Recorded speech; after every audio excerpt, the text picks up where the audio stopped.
A city council candidate meets with members of the community a month before the election. Love is in the air in downtown Iowa City. Iowa Stars stand out against Rutgers. Your full coverage in weather. All that and more. Coming up right now on DITV.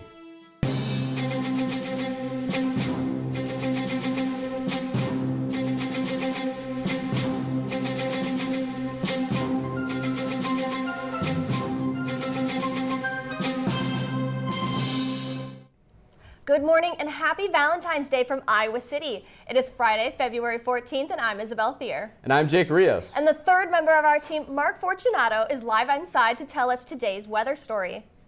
Mark, with all the snow, I'm surprised you're inside this morning. I want to stay warm here in the Sky Bridge. Looking out the snow-covered Pentacrest, it is a harsh 9 degrees outside. Temperatures won't change much throughout the day, with the afternoon being in the upper 20s and the night in the mid-20s. We're expecting around an inch of snow later in the afternoon. Saturday's temperatures will be a little higher in the low 30s, but we are expecting around 2 to 3 inches of snow later in the day. This week, the Midwest experienced an exceptional winter snowstorm that covered it with a thick blanket of snow. Iowa City was hit around with 8 inches of snow, and the winter weather, with the winter weather and freezing temperatures, it is showing no signs of melting. While some people experience hazardous road conditions, slippery sidewalks, and class cancellations, some students found enjoyment in it, using the Pentacrest as a hill for sledding, and a battleground for a snowball fight. I'll have more on today's snow showers, but for now, I'll send it back to the studio. A candidate for the District C seat on the Iowa City City Council is hosting a meet and greet with community members. DITV Assistant News Director Jace Bertrand is live at the Java House to learn how the campaign is heating up. Thanks, guys, and I am here live at the Java House with a District C candidate, Ross Nusser. Mr. Nusser, how are you doing this morning? Well, thanks, and thanks for having me. Of course, thank you for being here. And now we have a little less than a month before the election now. What are you and your campaign doing, to get your name out to the city up to the election? Yeah. So introducing myself to the community first and foremost. And the way that we'll do that is through meet and greets, community forums, get out the vote events such as phone banking, door knocking, social media, just trying to show the community who I am, what I've done in the community, and what I'm going to do for the community in the future. Perfect. And so in the ways you've met the community members so far, what are some issues and policies that you feel are affecting people the most and that they're interested in the most for this election? Yeah. So listening is hugely important to me, and I've had the opportunity recently to listen to a lot of people, and common themes emerge. So people love our fare-free transit system. People love our SMID, our self-supported municipal improvement district. That's the downtown district. Affordable housing is something that I've worked on for the past 15 years. Substance use and behavioral health and mental health treatment is absolutely something that's first and foremost, and that's where I have most of my experience, is in the worlds of affordable housing, substance use treatment, and mental health. Perfect. Thank you so much, and thank you so much for being here right now. Before we send it back to the studio, DITV News Director Johnny Valtman was at Oak Hills Retirement Residence on Wednesday, where Mr. Nusser and Oliver Whelan met with community members to discuss some of these issues. The two primary winners teamed up for a Q&A where the two introduced themselves and opened the floor up to questions. The key topic was affordable housing within Iowa City. Oliver Whelan drew on what other big cities have done, bringing those concepts to town. Think outside the box and try to do something different that is data-driven and has is a proven example of working. While Nusser emphasized the cooperation of nonprofits and other organizations who are already combating the problem. We have these other partnerships within the community, and that's what's wonderful about Iowa City, is that we are a university town that is heavily nonprofit driven. And so we have these organizations that have the institutional infrastructure to create these programs, and they're already doing it. The two were also asked on how the City Council should respond in the crisis of the next pandemic outbreak. When the next pandemic happens, we can look, try to be prepared instead of acting reactively. Through effective collaboration, listening, gathering the information at hand and analyzing it, and then making a decision at that time on how to best respond. Whelan spoke more of concepts and ideas he'd bring to the table, while Nusser stuck to what he knew and encouraged collaboration. If elected, I think they'll play a different role on the council. It's one council seat, but different councilors, I think. The candidates braced the cold and the snow to make it here and talked to about 50 voters, which will be huge as early voting began on Wednesday, and March 6th with the special election will decide who gets into City Council. From Iowa City, Johnny Veltman, DITV. Living with type 1 diabetes is certainly a tough task for college students. DITV's Cole Krieger is live in the newsroom with the story of how a small group of students are making a change. Thanks, guys. The Diabetes Link is a small group of students here at the University of Iowa that works as a support group for students in need. The group helps connect students to build a helpful and fun community. Living with type 1 diabetes is certainly a tall task, but this group helps make it a little bit easier. The Diabetes Link is a student organization that offers support to students with diabetes across multiple campuses. The group at the University of Iowa makes it their goal to create a support group for all Hawkeyes in need. Diabetes Link, the way I think of it, it's more of just like a community of people with diabetes, and then also like their friends and anyone who supports them. There are a lot of students that start college and just don't know how many other people are going through the same thing that they are going through. On average, 18,000 people are diagnosed with type 1 diabetes every year. Juggling diabetes while being a college student is certainly a tall task, but the Diabetes Link is here to help. So a lot of the Diabetes Link at Iowa is like finding that community and just having people that, you know, if you can relate to and tell stories that other people aren't going to get.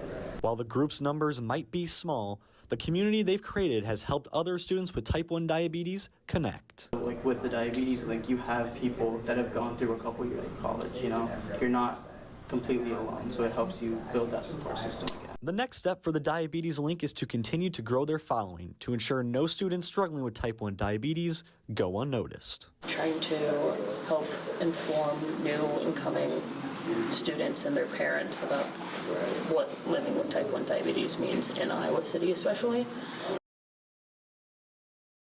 Raising money for type 1 diabetes research. But for now, I'll send it back to you guys in the studio. Guys, to you.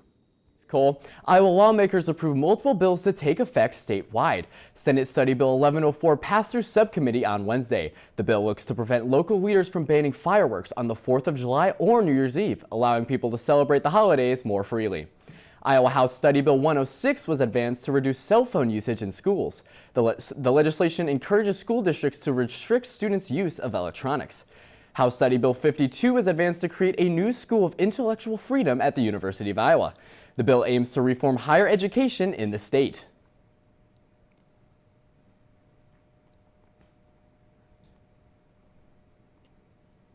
Bernie Sanders is making a stop to Iowa. Bernie Sanders is making a stop to Iowa as part of a new political campaign. The U.S. Senators Fighting Oligarchy Tour will visit Iowa City on February 22nd. According to a press release, the campaign will concentrate on issues facing working-class Americans. The event will start off at 11:30 a.m. at the Engler Theater in Iowa City later this month. It's been a busy week in Washington, D.C. with a candidate confirmed to President Donald Trump's cabinet. DITV digital liaison Jordan Tovar has who's confirmed and who's still up for contention. After weeks of hearings, one of the more controversial nominees to Trump's cabinet, Robert F. Kennedy Jr., has been confirmed as health secretary, though this decision was met with much blowback from Democratic senators who all voted no for Kennedy. A vote to confirm Mr. Kennedy is a vote I truly believe many Republicans and most Americans will eventually very deeply regret. It was the complete opposite end of the spectrum for the Republicans, with all but one of them voting to confirm him. The lone dissenting vote, you ask? Mitch McConnell, who cited wanting to protect the use of vaccines, which Kennedy is notably against. With Kennedy confirmed now, the Trump administration looks to get their next candidate confirmed in Linda McMahon, the wife of former World Wrestling Entertainment owner Vince McMahon. If confirmed, she'll serve as Secretary of Education, even though Trump wants to close the Department of Education at some point. Oh, I'd like it to be closed immediately. Look, the Department of Education's a big con job. Though McMahon presented a different vision at her hearing. It is not the president's goal to defund the programs. It is only to have it operate more efficiently. Like many of Trump's nominees, however, she has also been met with much opposition. From Iowa City, Jordan Tovar, DITV. Valentine's Day is here, and the impact of holiday spreads more than just love. DITV's Grace Lathrop has a story on how businesses are making a difference.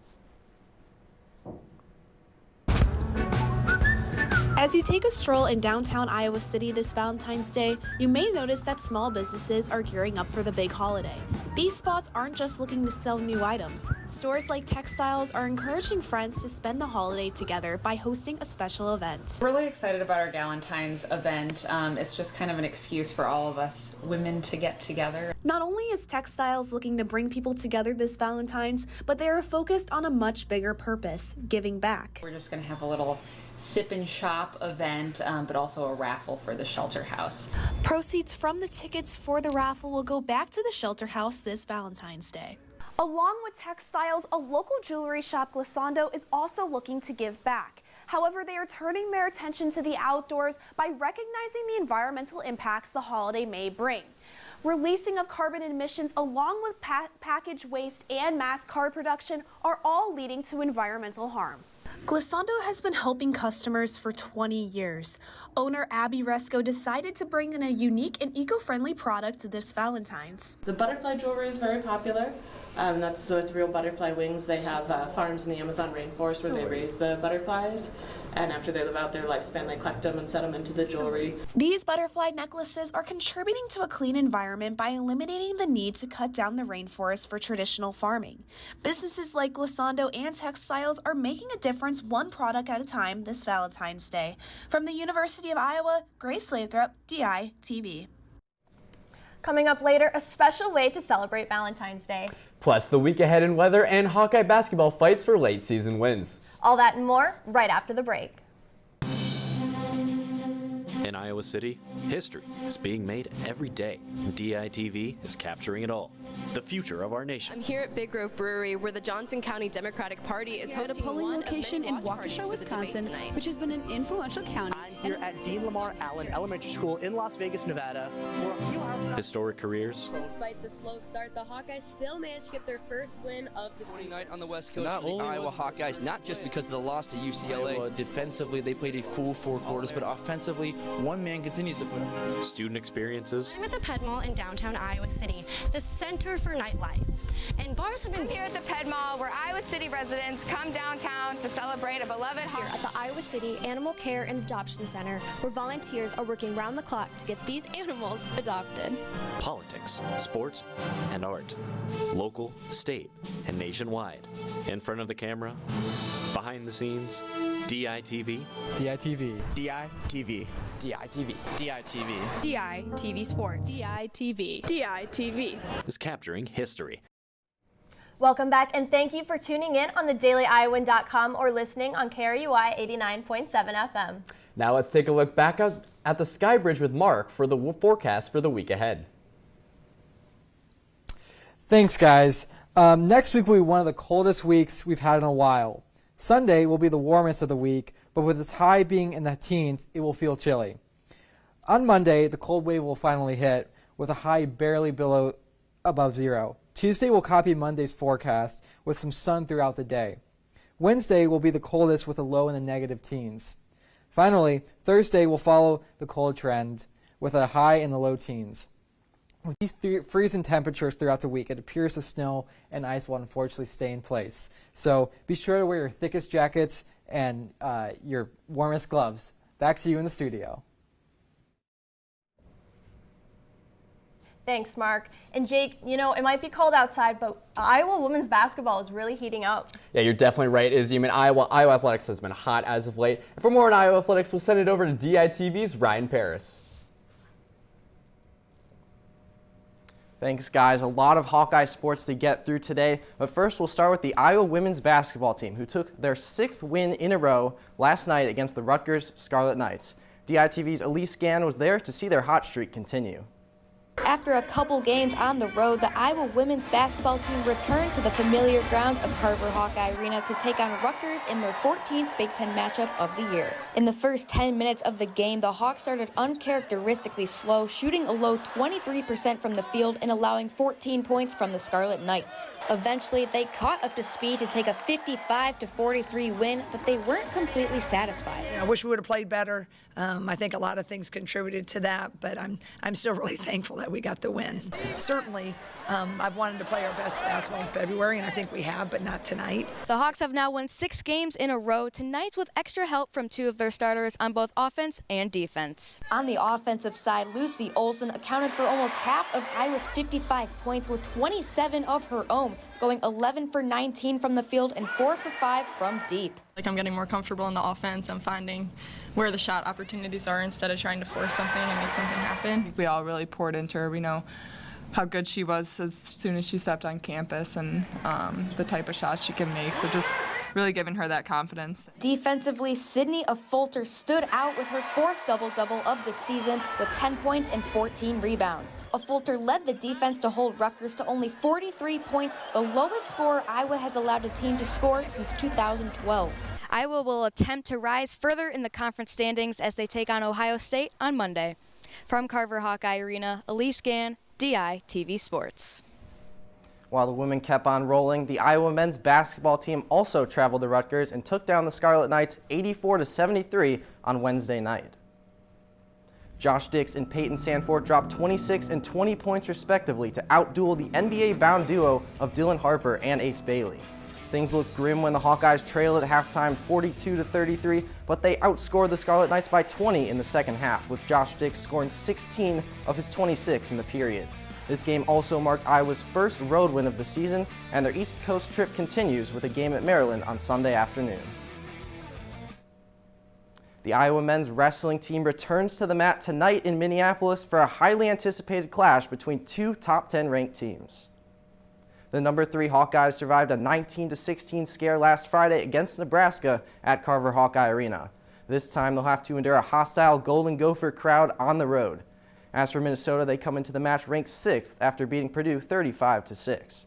The Gophers will be looking to snap a 7-meet losing streak against the Hawkeyes that goes back to the 2013-14 season. The match begins at 8 p.m. and will be broadcast on the Big Ten Network. And it may be snow and ice here in Iowa City, but the Iowa baseball team is going to be soaking up the sun this weekend in South Florida. The Hawks take on the USF Bulls in a 3-game series to kick off the 2025 season. Last year, Iowa finished with a 31-23 record and then saw many starters graduate or get selected in the MLB draft. Last couple of years, we've had guys out there that we've been able to pencil in the lineup for 2 or 3 years, and this year there's just going to be a lot of new faces on the position player side. All in all, there are 22 new players on the team this year, including 11 transfers. Additionally, the Hawkeyes' home opener on Tuesday has been canceled, so the first time the team will play at home will now be on March 5th versus St. Thomas. And while baseball is just getting started, the Iowa softball team begins their 2nd tournament of the season this afternoon. The Hawkeyes traveled to Commerce, Texas for the Lion Invitational as they look to bounce back after beginning the season 2-3.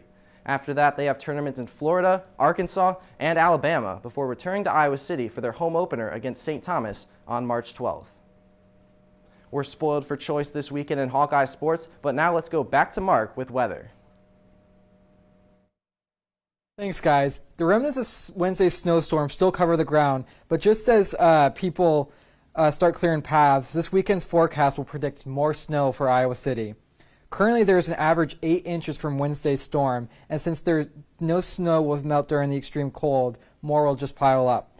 The snow showers won't be as intense as Wednesday, but it can still be hazardous for commuters and students. Today's snowfall will bring an accumulation less than 2 inches. Saturday will add an additional 2 to 3 inches. So by the end of the weekend, we can expect as much as 10 inches in places not cleared. Most main streets will be clear, but some sidewalks won't. So be sure to wear your winter boots if you're traveling. Back to you in the studio. Thanks, Mark. And yeah, I mean, cold weather isn't the only thing spreading throughout Iowa City today. I mean, it is Valentine's Day, so love is spreading throughout the city. Yes, and one way to warm yourself up is through Valentine's Day. Flowers and chocolates not your style? Maybe a serenade from the Capitol Chords will put you in the spirit of love. A singing telegram certainly more than unique than the cliche of roses and chocolates. The Capitol Chords and the Barbershop Quartet in Madison, Wisconsin wants to help make Valentine's Day as sentimental and unique as possible with the Singing Valentines. Thank you for joining us online or listening on KRUI 89.7 FM. We are here live from Iowa City every Monday, Wednesday, and Friday at 8:30 a.m. and online anytime at thedailyiowan.com. For Jace Bertrand and Cole Krieger, I'm Jake Rios. And for Mark Fortunato and Ryan Paris, I'm Isabel Fear, and see you again Monday morning right here on DITV.